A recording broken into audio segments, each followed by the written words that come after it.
भारत के 25 लाख से ज्यादा इंश्योरेंस एजेंट्स आपको कोई ना कोई पॉलिसी चिपकाना चाहते हैं, पर क्या इंश्योरेंस आपके लिए जरूरी है? और अगर आपको लाइफ इंश्योरेंस लेना चाहिए तो कौन सा लेना चाहिए, कहां से लेना चाहिए, कैसे आप गलत लाइफ इंश्योरेंस का शिकार होने से बच सकते हैं, आज की वीडियो में जानेंगे लाइफ इंश्योरेंस का पूरा सच। हेलो दोस्तों, मेरा नाम रोहित मित्तल है। मैं एक सीएफपी और क्यूपीएफपी हूं। इस चैनल पर मेरा लक्ष्य है कि आपको हेल्प कर सकूं आपके परिवार के लिए एक हैप्पी और वेल्दी लाइफ क्रिएट करने में। दोस्तों, इंश्योरेंस तीन टाइप्स का होता है। ये मेजर कैटेगरीज हैं, सब कैटेगरीज बहुत सारी हैं। पहला है ट्रेडिशनल प्लान्स, जो गारंटेड प्लान्स होते हैं कि इतने इतने साल इतने पैसे भरो और उसके बाद आपको इतने पैसे मिलेंगे। दूसरे यूलिप प्लान्स, जिन्हें यूनिट लिंक्ड इन्वेस्टमेंट प्लान्स कहते हैं, जो कंपनी आपका पैसा ले रही है एज प्रीमियम, वो आपके लिए निवेश करती है, इन्वेस्ट करती है कहीं पर, और उसका एक हिस्सा आपको देती है और कुछ हिस्सा खुद रखती है, और साथ में कुछ बीमा भी देती है। और तीसरे प्लान्स होते हैं जिन्हें टर्म प्लान्स कहते हैं, जिनमें आपको केवल और केवल बीमा मिलता है, इन्वेस्टमेंट का कोई भी पोर्शन शामिल नहीं है। ट्रेडिशनल और यूलिप इन्वेस्टमेंट प्लस इंश्योरेंस है, टर्म ओनली इंश्योरेंस है। आपके लिए कौन सा जरूरी है? केवल और केवल टर्म इंश्योरेंस।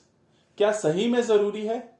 अगर आपने अपनी लाइफ में ऐसे किसी भी व्यक्ति को देखा है जो 40 साल 45 साल से पहले की उम्र में चल बसे और उनके पारिवारिक जिम्मेदारियां अभी पूरी नहीं हुई थी, उनके फाइनेंशियल गोल्स अभी बाकी थे, तो आप ये जानते हैं कि आपके लिए टर्म इंश्योरेंस जरूरी है, और बहुत ज्यादा जरूरी है, क्योंकि लाइफ का कोई भरोसा नहीं है।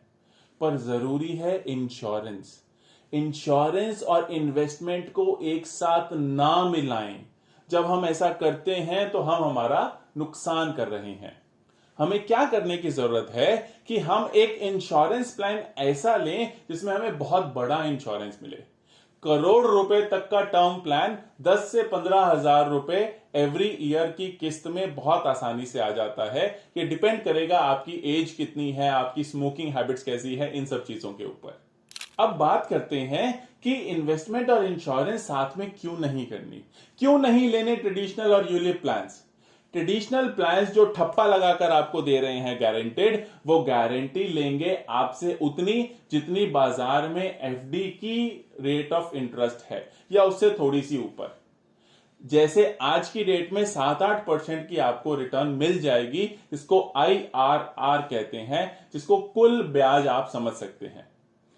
जब आप 20 साल के लिए पैसे लगा रहे हैं किसी प्लान के अंदर, तो 8% की कमाई बहुत कम है। बाजार, नॉर्मल शेयर बाजार या म्यूचुअल फंड्स के थ्रू आप लगाते हैं पैसे 20 साल के लिए, तो बहुत आसानी से इतिहास कहता है कि 12 से 14% के रिटर्न कमाए जा सकते हैं। तो जब हम 12 कमा सकते हैं तो हम 8 क्यों लें? और वहीं यूलिप अगर आप लेते हैं, यूलिप एक तरीके से म्यूचुअल फंड और इंश्योरेंस को मिलाने की कोशिश की गई थी, पर उसमें प्रॉब्लम है खर्चे। इंश्योरेंस कंपनी बहुत ज्यादा खर्चे काटती है comparative to mutual fund company. Premium allocation charges नाम से लिख के आता है आपकी स्टेटमेंट के अंदर, जो कि खर्चे हैं आपके। वो खर्चे क्यों देने हैं जब हम डायरेक्टली खुद से म्यूचुअल फंड में निवेश कर सकते हैं? तो सही क्या है? आपके पास किसी भी इन्वेस्टमेंट से पहले एक टर्म प्लान होना चाहिए, और वो बहुत जरूरी है, और वो इतनी बड़ी अमाउंट का होना चाहिए कि जिससे आपके परिवार का आपके बिना घर चल सके, फाइनेंशियल गोल्स पूरे हो सके। उसके अलावा आपको कभी भी जीवन में कोई भी लाइफ इंश्योरेंस लेने की आवश्यकता नहीं है। बाकी जितने भी पैसे हैं वो आप और जरिए, चाहे आप प्रॉपर्टी में निवेश करते हैं, चाहे म्यूचुअल फंड्स में करते हैं, चाहे स्टॉक मार्केट में करते हैं, किसी भी और जरिए से खुद से निवेश करें। यहां पे एक छोटा सा स्टार मार्क है।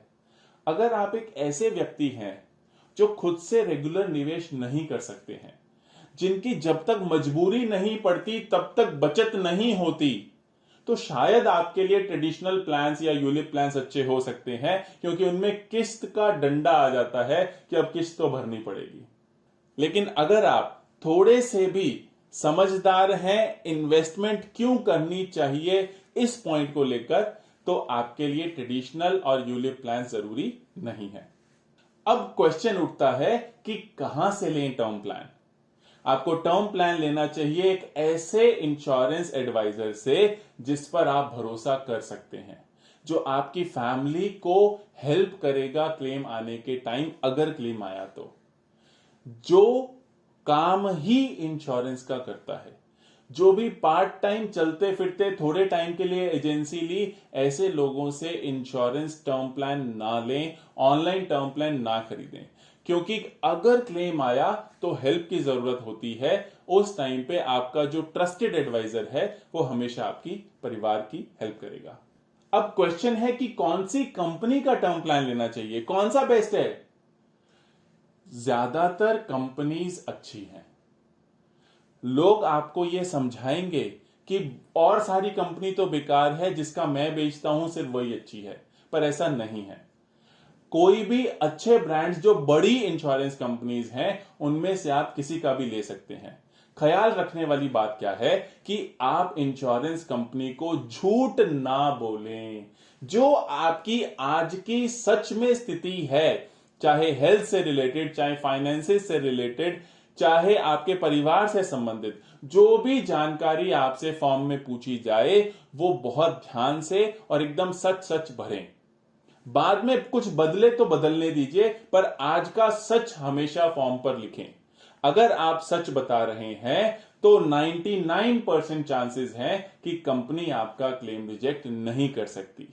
और एक खुशखबरी और है, सेक्शन 45 जो है इंश्योरेंस एक्ट का, हमारे बीमा अधिनियम का, वो ये कहता है कि 3 साल अगर आपकी पॉलिसी को हो गए हैं तो बीमा कंपनी आपका क्लेम किसी भी कारण से रिजेक्ट नहीं कर सकती।